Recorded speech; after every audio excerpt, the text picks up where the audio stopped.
Bonjour tout le monde. Alors je reviens dans une nouvelle vidéo aujourd'hui pour vous faire le tuto du macaron. C'est un tutoriel qui m'a été demandé. Donc je vais vous montrer ma technique pour faire les macarons. Alors j'ai décidé de faire un macaron vanille fraise. Donc du coup je vais utiliser de la Fimo Soft numéro 24, donc rouge indien. Voilà. Et je vais utiliser de la Fimo Effect numéro 105 vanille. Voilà. Je vais aussi utiliser un rouleau en porte-pièce aussi. Un rouleau dont je me sers pour faire un porte-pièce parce que cette dimension me convient très bien pour faire un macaron en collier. J'ai d'autres en porte-pièce plus petits pour faire des macarons bagues. Mais ça, pour faire un macaron en collier, je trouve que c'est la dimension idéale. Vous avez besoin d'un objet tranchant type couteau, scalpel, cutter, voilà. Sans dents de préférence. Et je vais utiliser un clou à œil pour fixer mon macaron. Donc du coup, je vais avoir besoin d'une pince coupante aussi pour couper mon clou à œil. Et vous allez aussi avoir besoin de papier film. Voilà. Je ne sais pas si vous connaissez cette technique que j'utilise pour faire le macaron. Mais j'utilise la technique avec le papier film, donc je ne sais pas si d'autres la connaissent. Mais c'est ma technique, voilà, donc du coup, je vais vous la présenter. Alors, on va prendre un petit morceau de Fimo rouge et on va l'étendre. Alors, je vais vous rapprocher un petit peu, comme ça vous allez mieux voir. Voilà. Hop là. Alors, je prends mon petit bout de Fimo rouge et je l'étends. J'essaye de me débrouiller pour que tout soit au même diamètre de partout, hein, pour que ce soit tout de la même épaisseur. Je vais remettre un petit coup. Hop là. Voilà. Donc là, je pense que c'est plutôt pas mal. Vous voyez, j'ai étendu à peu près cette épaisseur. Et c'est une épaisseur qui me convient très bien. Maintenant, vous allez prendre votre film plastique et vous allez le disposer sur votre plan de travail et vous mettez au milieu votre pastille de Fimo rouge et vous rabattez le film plastique par-dessus. Donc en fait, vous emprisonnez votre morceau de Fimo aplati entre deux bouts de film plastique. Vous l'étendez pour que ça fasse pas de plis dessus, parce que ça peut faire des traces, voilà. Et après, vous prenez votre emporte-pièce. Je vais remettre un petit coup pour bien supprimer les bulles d'air et les plis. Voilà, vous pouvez remettre un petit coup comme ça supprime bien les bulles d'air et les plis. Et avec votre emporte-pièce, vous allez venir appuyer. Voilà. Vous appuyez bien comme il faut. Vous enlevez, vous voyez, donc ça vous fait une petite coque là de macaron. Vous enlevez le film plastique et après vous détachez tout autour. Voilà. Donc en fait cette technique elle est bien parce que du coup elle va déjà faire l'effet coque, vous voyez. Ça fait déjà arrondi sur les côtés. Et vous aurez pas besoin du coup d'aplatir comme ça. Voilà. Donc, voilà. On a notre petite coque qui est prête. Vous voyez là, c'est pas bien parfait. Là, vous voyez, il y a des petits morceaux qui sont un peu déchirés. Mais ça, c'est pas grave du tout. Parce que vous allez voir par la suite qu'on va camoufler ça.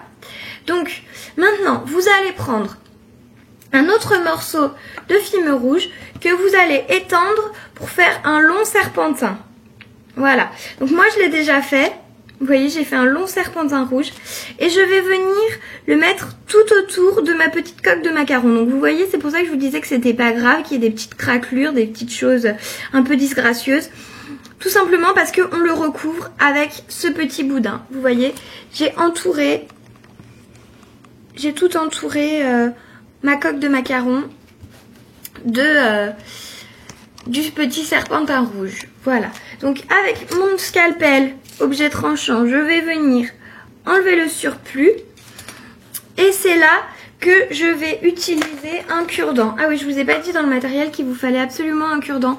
Enfin, moi je le fais au cure-dent. Après, vous pouvez utiliser un dotting tool, une aiguille, enfin n'importe quoi, hein, tout ce que vous pouvez, tout ce que vous aimez bien utiliser pour faire des petits points. Voilà. Et avec mon cure-dent, je vais venir faire des petits trous dans le boudin qu'on a mis, vous voyez, sans bien évidemment toucher la coque. Donc je fais plein de petits trous et je rabats un petit peu les morceaux qui vont se craqueler avec mes petits trous. Voilà, j'essaie d'aller assez vite. Voilà, je les rabats, je fais mes petits trous, hop là, je rabats sur les côtés. Hop, hop, hop. Mes petits trous et j'en fais tout le long. Je fais tout le long des petits trous. J'essaie d'aller vite. Pour pas que la vidéo dure 107 ans. Voilà, vous voyez là, si ça se brise un petit peu, c'est pas grave. Si ça se brise un petit peu, on rabat et on recolle comme ça avec le cure-dent en rapprochant la pâte de l'extérieur vers l'intérieur.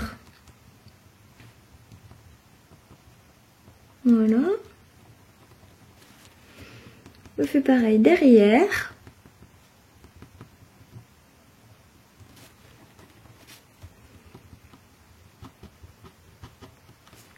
Voilà.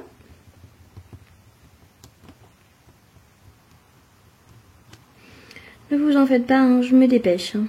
Je sais que ça doit être un petit peu long. Je suis navrée.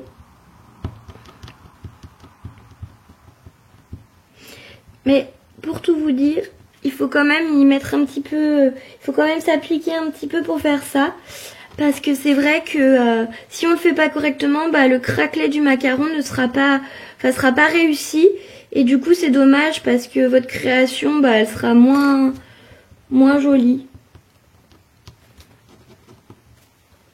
Voilà, derrière, là, c'est pas terrible. Regardez, il faut que je rectifie. Donc, il faut pas que le boudin que vous fassiez soit trop épais parce que sinon après vous avez trop de choses à craqueler et ça fait vraiment trop gros sur les côtés. Voilà.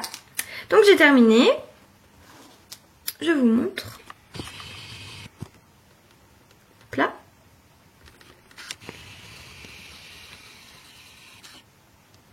Voilà.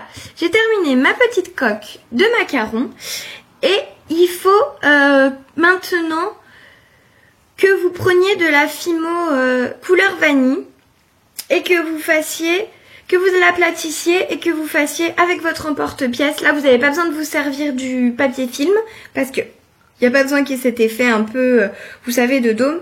Que vous fassiez la ganache du milieu. Vous voyez, moi je l'ai déjà faite pour pas perdre de temps.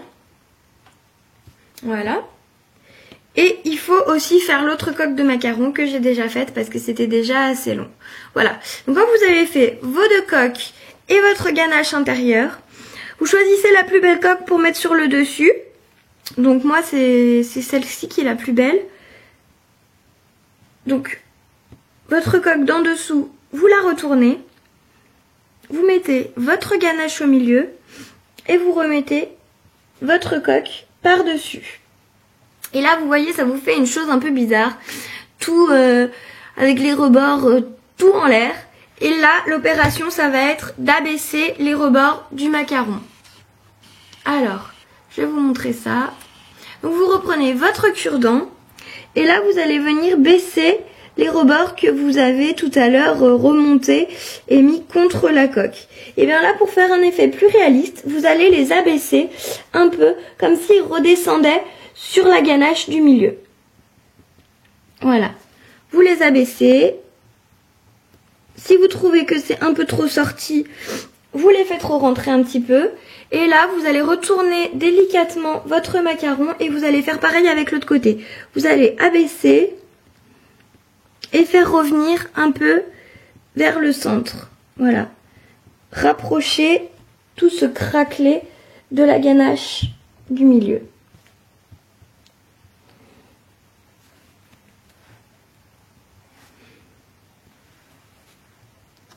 Voilà. Et ça donne ça. Voilà. Donc moi ça me paraît beaucoup mieux. Je sais pas ce que vous en pensez, mais moi je trouve ça plutôt pas mal.